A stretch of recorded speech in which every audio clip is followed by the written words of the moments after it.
So welcome back. We are in the middle of converting a Buddy's R8 to a manual. This car came originally as electronic, and we are also converting this to a manual. A lot of the work has been done. There were a couple of things that I went through the second time around, and I figured there are a couple of tips that I think would really benefit for anyone who is going to DIY their own manual conversion on the R8. So really, let's get started and introduce you the tips that I think will be really useful and helpful for you when you're doing your own manual conversion. This is going to help you a lot, save you a lot of time, frustration, and mental anguish, really. That's the name of the game. So this tip involves getting out this front center console. As in my previous video, I showed that you had to take a screwdriver and take this tab, and it needs to be outside of this hole right here. Now, I failed to mention that there is another tab to the left here that is keeping everything in place right here. There's a metal tab here. So really, once you unhook this tab to your right, you need to go in with the trim tool or a little pick here to give you enough leverage here to then pull from this side here in order to unhook this tab from this plastic stop that is here. So let's see here. Right here, let's zoom right here. So really, that is what you need to do. Otherwise, you're gonna have a very difficult time to take off this HVAC unit, because in order to take off this front console, you need to take off this HVAC unit in order to access a screw here. You need to take off this screw here in order to take off the front center console here. So really, that is what you need to do. Do not get a pick or any trim tool and pull from the top here, or else you will just end up scratching and ruining the surface of the top of your HVAC unit. Again, take this tab out. The metal tab needs to be sticking out of the plastic here. Once you have that, fine, get some leverage and then just really yank from here in order to be able to remove this entire unit. Next step, when you're installing the shift cables here, right here, you may need to loosen the parking brake cable here. So what you need to do is to loosen the parking brake, you need to turn this nut clockwise all the way, and then you'll have enough slack to move this piece out of the way so you can clear space to, number one, get the existing cover that's covering this hole here, and then number two, be able to give you enough space to install the shift cables as well as the new cover that you see right here. So really, again, you're really going to need to loosen the parking brake cable and then have to readjust it when everything is installed back again. My recommendation is to count how many turns you've turned this nut and then turn it back approximately that same number of times, so you're in the ballpark of the proper range of adjustment when you're adjusting your parking brake. Okay, next step is to get a scope when you're installing the clutch line, which you see here to the right, and the clutch position sensor connect, which you see here to the left. The space is really tight, so you really need to get a scope and see what you're doing in order to be able to install the clutch line as well as the clutch position sensor connector. Here's the thing. There is no way for you to install it prior to installing the master clutch cylinder as well as the clutch pedal here that I'm going to zoom out really quickly. This is it. You cannot just install those two things and then go ahead and install the clutch pedal. It doesn't work like that. So really, the steps is install the clutch pedal along with the clutch cylinder, get a scope, and then you'll be able to figure out how to install the clutch line, as well as the clutch position sensor connector. This next step involves cracking open the transmission here. In order to crack open this transmission, because you need to take off this gear housing here that starts from this bolt all the way to where the rear cover ends, you need to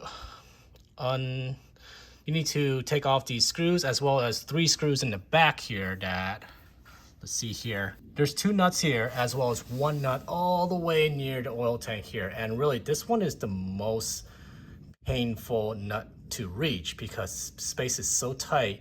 What you need to do is to get a crowfoot wrench. Really, get a crowfoot wrench, and then you'll be able to go in and take off this nut. Once you have that, then you'll be able to go in and crack open the transmission in frame like so here. So now let's talk about cleaning the old gasket material that you can see here on your casings here. And what I recommend is you use a plastic razor. Don't use a metal razor. Use a plastic razor such as this because this will avoid marring the aluminum surface here. And it's a very fine surface and the metal is actually really soft. So really use a plastic razor and spray this with brake cleaner and start scratching off and removing the old gasket material like so. In essence, you want to be able to clean this and get rid of any oil, dirt, and stains on any old gasket, and that's how you fully prep the surface for the new gasket. Let's now talk about sealing the transmission. I have a tip for you. I highly recommend you use an anaerobic gasket maker, especially this brand here. It's the color red here, and it is anaerobic, meaning that it activates in absence of air, absence of oxygen, really. So what it means that this gasket will start to cure once there is no air surrounding the gasket. So what this means is that once this case here has been torqued down and tightened and the gasket is not exposed to air anymore, it will start to harden, making it easier for it to work with versus an RTV sealant, which stands for room temperature vulcanization. It means that you need to actually expose that silicone gasket to air and a little bit of water for it to start curing. And the thing is, once it's exposed to air, it starts to cure, and you have only a certain amount of time to work with the gasket before it starts to harden too much. And if you're too late, when you're sealing this up, you have to start all over again. So why I recommend an anaerobic gasket maker, especially for transmissions? Well, number one, it is what the factory uses. You can see here, the red hue here, that is the old anaerobic gasket that they use from the factory. So you could say this is actually what the factory is using instead of RTV silicone sealant. And number two, it actually sticks to the metal way easier when I'm working with this gasket here. And you don't need to use a lot actually for an anaerobic gasket like this. Less is actually more. Now the next set of tips involves actually putting together back the transmission when you operate on the transmission for your manual conversion. And you can see here, this is the carrier housing. This is the input shaft here, and this is the output shaft here. And you can see here that there are 2 oil lines here. This is the first oil line here. This is the second oil line. And you're gonna need to replace the O-rings. These are just black rubber O-rings that you need to go and put in here. They go in here before you seal up the transmission, like so. So the thing is, I do recommend you use transmission gel right here, transmission assembly lube, and this is very sticky. So this allows you, let me focus here. This allows you to put a slab of transmission gel along the side here, and then you'll be able to stick on the O-ring and it's gonna stay put.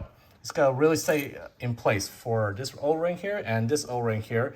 Now, why is that important? Well, when you are wrestling a transmission gear housing and it is in this orientation, you don't want to risk the O-ring from falling out, because when you're trying to push in the gear housing back into the side here, again, you want to make sure that the O-ring is set in place here as well as here. And using transmission gel, this transmission assembly lube, and it's designed to work as a temporary gel glue to help hold pieces together during transmission assembly. And it's perfectly fine for your transmission because it's designed to be inert. So once the transmission fires up and it's pumping oil, don't worry, all of this gel here will melt and will not affect your oil at all.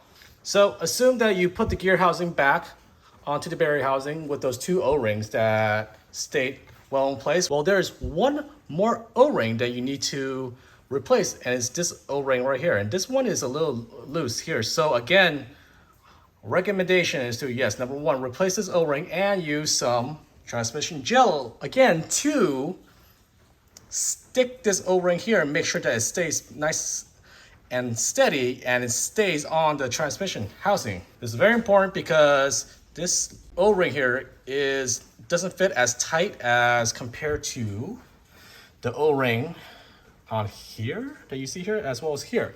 So really, that is my recommendation. That's a good tip. So it will avoid a lot of headaches and heartaches if you notice that you're ready to put on the reverse gear housing, which is this right here. You're ready to put this back on, and you notice that the O-ring is loose or it fell out of the casing while you are trying to put the rear casing back on.